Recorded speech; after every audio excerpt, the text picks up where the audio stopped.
কসাই ভাইরা রুহটা যাতে তাড়াতাড়ি বের হয়ে যায়, প্রাণটা যাতে তাড়াতাড়ি বের হয়ে যায়, জবাইয়ের পরে আবার ছোট ছুরি দিয়ে স্পাইনাল কর্ডে খোঁচা মারতে থাকে। এটা কিন্তু ঠিক না। এতে করে যেটা হয়, এটা স্বাভাবিক মৃত্যু হয় না, বরং অপমৃত্যু হয়ে থাকে। হিন্দুদের মন্দিরের সামনে কুরবানির গরু জবাই করে, এটা ঠিক না। কারণ আমরা জানি যে ওরা এই গরুর পূজা করে থাকে। সো আমরা এমন কিছু করব না যেটা ওদেরকে খুব বেশি কষ্ট দিবে। আমরা যেন নিজ দায়িত্বে এই কুরবানির করার স্থান এবং বর্জ্য যেন পরিষ্কার করি। কারণ আত্মহুরু শাত্রুল ইমান, পরিষ্কার পরিচ্ছন্নতা এটা হচ্ছে ইমানের অঙ্গ।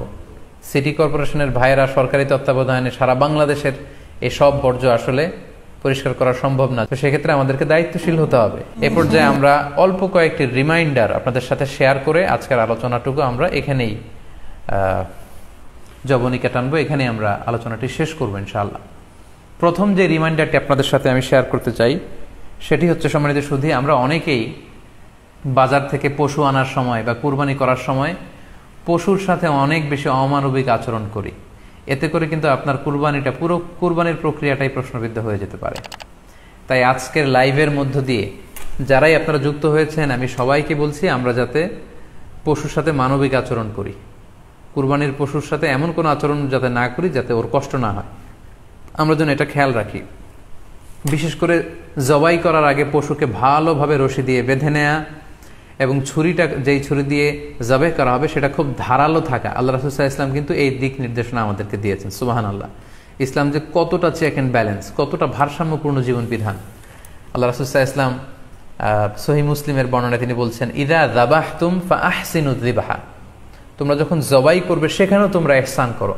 কেননা আল্লাহ তাআলা সব জায়গায় ইহসানকে অবধারিত করেছেন। আমরা জীবনে যাই করব না কেন সেটা ইহসানের সাথে করতে হবে। তো পশুটাকে কিন্তু আমি জবাই করব, স্লটার করব। আল্লাহ রাসূল সাল্লাল্লাহু আলাইহি ওয়াসাল্লাম বললেন, যখন স্লটার করবে, জবাই করবে, তখনও সেটার প্রতি ইহসান করে তোমরা জবাই করো না। ওয়া ইযা যাবাহতুম ফাআহসিনু যিবহা, সেক্ষেত্রেও তোমরা সফট হার্টেড হও, সেটাকে ইহসানের সাথে জবাই করো। কিভাবে ইহসানের সাথে জবাই করবে? ওয়ালিয়ুহিদ্দা আহাদুকুম শাফরাতাহু ওয়ালিয়ুরিহ যাবিহাতাহু, তোমরা তোমাদের ছুরিটা খুব বেশি করে ধারালো করে নাও, যাতে করে খুব স্মুথলি স্লটারিংটা হয়ে যায়, খুব স্মুথলি কুরবানিটা তাড়াতাড়ি হয়ে যায়, যাতে প্রাণীটার কষ্ট না হয়। আমরা প্রায়ই আমাদের ব্যাখেয়ালে বা অবহেলাবশত কুরবানির পশু ট্রাক থেকে নামানো, হাট থেকে নিয়ে আসা, এমনভাবে আমরা কুরবানির পশুর সাথে ট্রিট করি, এতে করে কিন্তু অনেক অমানবিক আচরণ আমাদের দ্বারা প্রকাশ পেয়ে যায়। সো আমরা যদিও এটাকে জবাই করব, আমরা যেন ইহসানের সাথে জবাই করি, এই বিষয়টা যেন আমরা খেয়াল রাখি। এটা হচ্ছে প্রথম রিমাইন্ডার।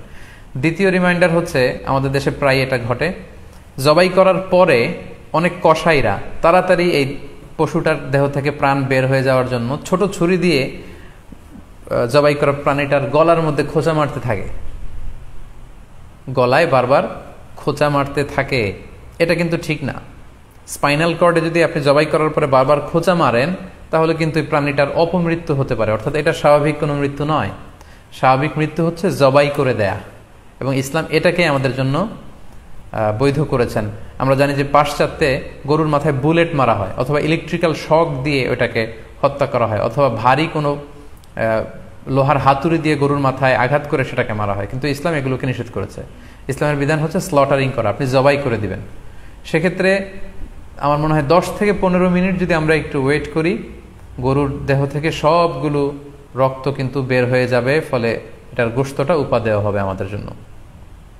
কিন্তু আমরা যদি তাড়াহুড়ো করে, বিশেষ করে অনেক কসাই ভাইরা রুহটা যাতে তাড়াতাড়ি বের হয়ে যায়, প্রাণটা যাতে তাড়াতাড়ি বের হয়ে যায়, জবাইয়ের পরে আবার ছোট ছুরি দিয়ে স্পাইনাল কর্ডে খোঁচা মারতে থাকে, এটা কিন্তু ঠিক না। এতে করে যেটা হয়, এটা স্বাভাবিক মৃত্যু হয় না, বরং অপমৃত্যু হয়ে থাকে। আমরা যখন কুরবানি করি তখন প্রাণীটার শ্বাসনালী এবং কণ্ঠনালী কেটে যায়, এবং তারপরে রক্তনালী, যেটাকে ইংরেজিতে বলে জুগুলার ভেইন, এই জুগুলার ভেইনটা যখন কেটে যায় তখন কিন্তু প্রাণীটা আর ব্যথা পায় না। গবেষণায় দেখা গিয়েছে যে যদিও আমরা দেখি যে প্রাণীটা খুব ছটফট করে, লাফালাফি করে, কিন্তু আসলে সে ব্যথা পায় না। জুগুলার ভেইন যখন কেটে ফেলে তখন ব্রেইন তাকে স্পাইনাল কর্ডের মাধ্যমে হার্টে সিগন্যাল দেয় আরো বেশি পাম্প করার জন্য, আরো বেশি রক্ত পাঠানোর জন্য।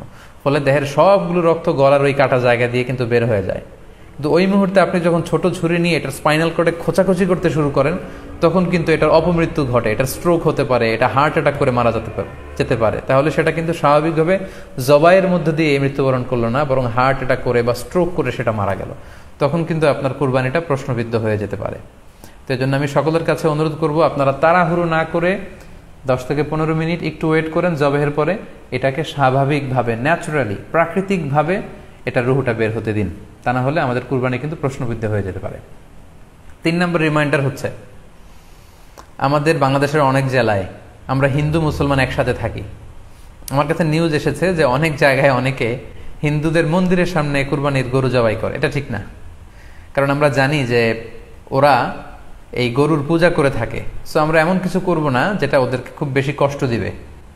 সো অনেকে শুনেছি যে উস্কানিমূলকভাবে তারা একটু দেখিয়ে দিতে চায় বা তাদের উপর প্রতিশোধ নিতে চায়, এরকম করে অনেক সময় হিন্দুদের বিভিন্ন গ্রামে মন্দিরের সামনে এই কুরবানির ব্যবস্থাপনা করা হয়। আমি বলবো যে আমরা এটা যাতে না করি। আমরা হিন্দুদের যে উপাসনালয় আছে, আমাদের হিন্দু ভাইদের উপাসনালয়গুলোকে স্কিপ করে এমন জায়গায় কুরবানি করব যাতে করে তাদের এই দৃশ্য দেখা না লাগে এবং তাদের এবাদতগাহের সামনেও যাতে আমাদের এরকম পরিস্থিতি তৈরি করতে না হয়। আমরা যাতে সাম্প্রদায়িক সম্প্রীতি আমাদের আবাদতের মধ্য দিয়ে বজায় রাখতে পারি এবং কোনো ধরনের উস্কানিমূলক কর্মকাণ্ডে যেন আমরা কখনোই যুক্ত না হই। 4 নাম্বার এবং সবচাইতে গুরুত্বপূর্ণ পয়েন্ট হচ্ছে, জি খেয়াল করে শুনুন, আপনাকে বলছি, 4 নাম্বার পয়েন্ট হচ্ছে যে জবাইয়ের স্থান এবং বর্জ্য কুরবানির পরে এটাকে নিজ দায়িত্বে পরিচ্ছন্ন করুন। আই রিপিট, আমি আবারও বলছি, যেখানে আপনি কুরবানি করলেন সেটাকে এবং এই যে বর্জ্য ময়লা, এটা নিজ দায়িত্বে আপনি ক্লিন করুন। সিটি কর্পোরেশনের ভাইয়েরা সরকারি তত্ত্বাবধানে সারা বাংলাদেশের এই সব বর্জ্য আসলে পরিষ্কার করা সম্ভব না। জরিপে এসেছে যে 50 লক্ষ গরু জবাই করা হয় প্রত্যেকটা কুরবানির ঈদে। তো সেক্ষেত্রে আমাদেরকে দায়িত্বশীল হতে হবে। কুল্লুকুম রাঈন ওয়া কুল্লুকুম মাসউলুন আন রাইয়াতিহি। আল্লাহ রাসূল সাল্লাল্লাহু আলাইহি ওয়াসাল্লাম বলেছেন, তোমরা প্রত্যেকে দায়িত্বশীল আর তোমাদের প্রত্যেকের দায়িত্বের ব্যাপারে কিয়ামতের ময়দানে আল্লাহ তাআলা কিন্তু তোমাদেরকে জিজ্ঞেস করবে। তাই আমরা যেন নিজ দায়িত্বে এই কুরবানির করার স্থান এবং বর্জ্য যেন পরিষ্কার করি। ব্লিচিং পাউডার দিয়ে বেশি করে পানি মেরে আমরা যেন পরিষ্কার পরিচ্ছন্ন রাখি, কারণ আত-তুহুরু শাতরুল ঈমান, পরিষ্কার পরিচ্ছন্নতা এটা হচ্ছে ঈমানের অঙ্গ।